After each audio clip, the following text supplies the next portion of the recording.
To my left, I've got my coffee, my gigantic jug of water, words written inside a journal. To my right, the new book from Brad Meltzer. Going to be talking with him today.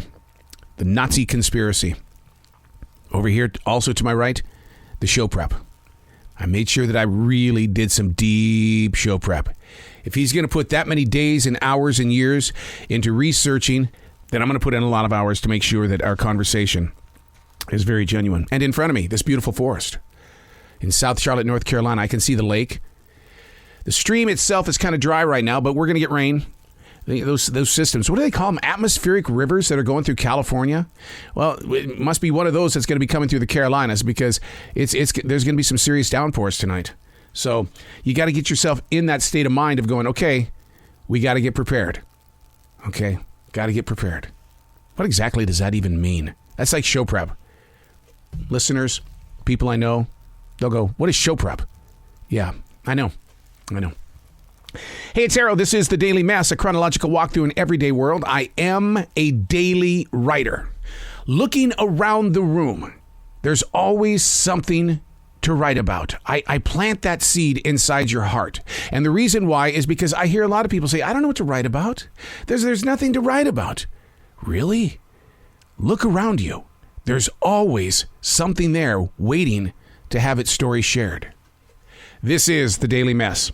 If you could predict your mental storms like weather people, how would you prepare? I described the day for you in the beginning for a reason, because I knew what we were going to be talking about. I described for you what this room is like. There's a lot of energy in it. To my left is my coffee, my water, my daily writing. And then to my right, my future, because I'm going to be talking with Brad Meltzer. And then outside, it's a gray day. Big storm on the way. Big. If you could predict your mental storms like weather people, how would you prepare? Although I've been a daily writer for nearly 29 years, I'm still not able to physically forecast the process of the oncoming. Too many things determine one's mindset. Rarely can we predict the triggers. A bright, beautiful moment can be flattened by a smartphone that doesn't want to hook up to the internet.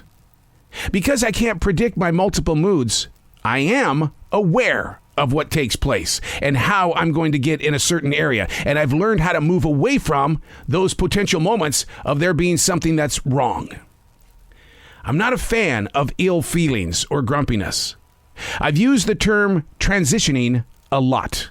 Not just in one day, but almost every hour. I'm transitioning. Moving through mental states.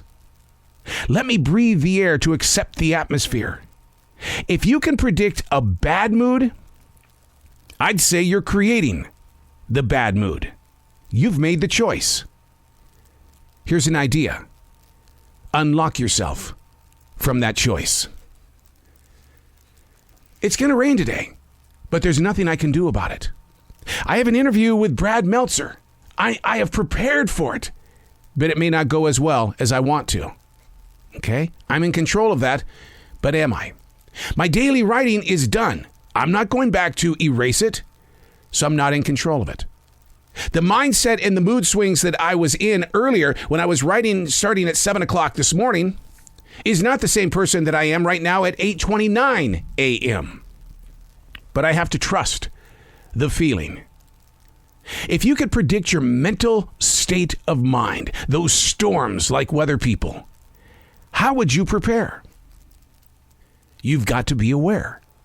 You've got to know what your reaction is going to be if A meets up with B and then connects with Z. You're going to go, whoa, hang on a second here. This is going to be a weird kind of comparison. But last night, my wife and I had dinner at this beautiful restaurant. I wanted a steak, a really good one. And I knew what I wanted to order was going to be way too much food. Because I knew that if I ate all of that steak, because I'm not really a meat eater, I was in the mood for a steak. That if I ate even 1/3 of that, I knew how I would feel today. So I made sure through the discipline and the triggers that do come up, that it's like, you're only going to eat so much. Put the concentration on your veggies. And I did. I put all of my love into the veggies. And I only had a little bit of the steak It's the same thing with your mindset. If you know that you're going to be in a bad mood because this, and this are waiting for you when you go to work or where you go to the mall or go to the store, what you have to do is that you have got to do it. Just don't overdo it. Don't eat the entire steak because you know what the outcome is going to be. Being aware and having the discipline to staying aware keeps you away from the triggers. I'm Arrow, and that's the Daily Mess.